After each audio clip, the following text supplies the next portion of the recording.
The car doesn't run. Your partner thinks it's a waste of money. Your friends joke that it will never be finished. And deep down, you sometimes think they might be right. Think about the contrast. Most people see an old, rusted frame and think, scrap metal. But you see a masterpiece waiting to be uncovered. While your neighbor is buying a brand new SUV with heated seats and a warranty, you're covered in grease, fighting a seized bolt from 1968. Stick with me until the end, because we're diving into the hidden psychology of why we do this. And there's one psychological mechanism that explains why so many projects are never truly finished. We'll get to that. In a world where most of our work is invisible, sending emails, attending Zoom calls, or pushing data, we feel a psychological void. This is where self-determination theory comes in. Human beings have an innate need for competence. You need to feel like you can physically change your environment. When you spend 6 hours rewiring a dashboard and the headlights finally flicker to life, your brain releases a massive hit of dopamine. That moment when the engine finally turns over for the first time, that deep, uneven rumble. It feels like you just proved to yourself that you're not useless. It's a tangible, undeniable proof of your existence. It's the antidote to feeling powerless in your daily life. The car is the one place where you are the absolute authority. Psychologists often look at restoration as a form of autobiographical memory reinforcement. We aren't just fixing an engine, we're fixing a specific moment in time. Maybe it's the car your dad had. Maybe you remember sitting in the passenger seat as a kid, your legs too short to reach the floor, watching his hands on the steering wheel. And now those same hands are gone. But the steering wheel is still here. Maybe it's the car you couldn't afford at 20.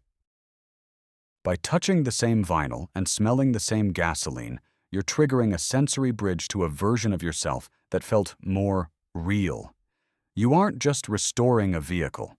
You're trying to restore a feeling of simplicity or a connection to someone you've lost. There's a cognitive bias called the IKEA effect. It suggests that we place a disproportionately high value on things we partially created ourselves. But with classic cars, this goes deeper into effort justification. The more you bleed for it, the more knuckle skin you lose to a wrench slip, the more soul that car has. If it were easy, it wouldn't be worth anything to you. That's why when someone says, "Why don't you just buy one that's already restored?" It almost feels insulting, because then it wouldn't be yours. It would just be owned, not earned. The struggle is actually the point. This is why you refuse to sell it, even when the offer is higher than the car is worth. You aren't selling parts. You're selling your own persistence. Here's the part most people never realize. A finished car is a dead project. We are afraid to finish the project because while the car is on supports, it is an opportunity. And when it hits the road, it will simply become a machine. We are afraid of losing this portal to a world where we are all powerful. The psychology of restoration is rarely about the destination. It's about the flow state you enter when the world goes quiet and it's just you and the machine. It's a form of moving meditation. In a world that constantly demands your attention, your reaction, your productivity, the garage asks nothing from you except presence. When you're cleaning a carburetor, you aren't thinking about your mortgage, your boss, or your anxieties. You are completely present. For many of us, the garage is the only place where the noise of the modern world finally stops. So, if you're currently staring at a project that's been sitting on blocks for 3 years, don't be too hard on yourself. You're not just building a car, you're building a version of yourself that knows how to fix things that are broken.